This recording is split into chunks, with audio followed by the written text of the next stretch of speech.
بسم اللہ الرحمن الرحیم۔ سہل بن سعد رضی اللہ عنہ سے روایت ہے کہ نبی کریم صلی اللہ علیہ وآلہ وسلم کی خدمت میں دودھ اور پانی کا ایک پیالہ پیش کیا گیا۔ آپ صلی اللہ علیہ وآلہ وسلم نے اس کو پیا۔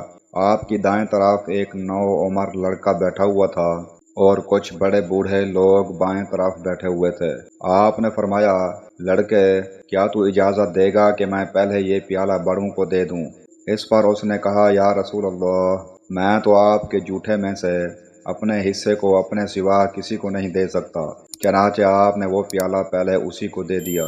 صحیح بخاری حدیث نمبر 2351۔ اسماء بنت ابی بکر رضی اللہ عنہما نے روایت کی کہ نبی کریم صلی اللہ علیہ وآلہ وسلم نے ایک دفعہ سورج گرہن کی نماز پڑھی، پھر فرمایا، ابھی ابھی دوزخ مجھ سے اتنی قریب آ گئی تھی کہ میں نے چونک کر کہا، اے رب، کیا میں بھی انہی میں سے ہوں؟ اتنے میں دوزخ میں میری نظر ایک عورت پر پڑی۔ اسماء رضی اللہ عنہا نے بیان کیا، مجھے یاد ہے کہ ان حضرت صلی اللہ علیہ وآلہ وسلم نے فرمایا تھا کہ اس عورت کو ایک بلی نوچ رہی تھی۔ آپ نے دریافت فرمایا کہ اس پر اس عذاب کی کیا وجہ ہے؟ آپ کے ساتھ والے فرشتوں نے کہا کہ اس عورت نے اس بلی کو اتنی دیر تک باندھے رکھا کہ وہ بھوک کے مارے مر گئی۔ صحیح بخاری حدیث نمبر 2364۔ عروہ بن زبیر رضی اللہ عنہ نے بیان کیا کہ ایک انصاری مرد نے زبیر رضی اللہ عنہ سے حرہ کی ندی کے بارے میں، جس سے کھجوروں کے باغ سیراب ہوا کرتے تھے، جھگڑا کیا۔ رسول اللہ صلی اللہ علیہ وآلہ وسلم نے فرمایا، زبیر، تم سیراب کر لو، پھر اپنے پڑوسی بھائی کے لیے جلد پانی چھوڑ دینا۔ اس پر انصاری رضی اللہ عنہ نے کہا، جی ہاں، آپ کی پھوپھی کے بیٹے ہیں نا؟ رسول اللہ صلی اللہ علیہ وآلہ وسلم کا رنگ بدل گیا۔ آپ نے فرمایا، اے زبیر، تم سیراب کرو یہاں تک کہ پانی کھیت کی مینڈوں تک پہنچ جائے۔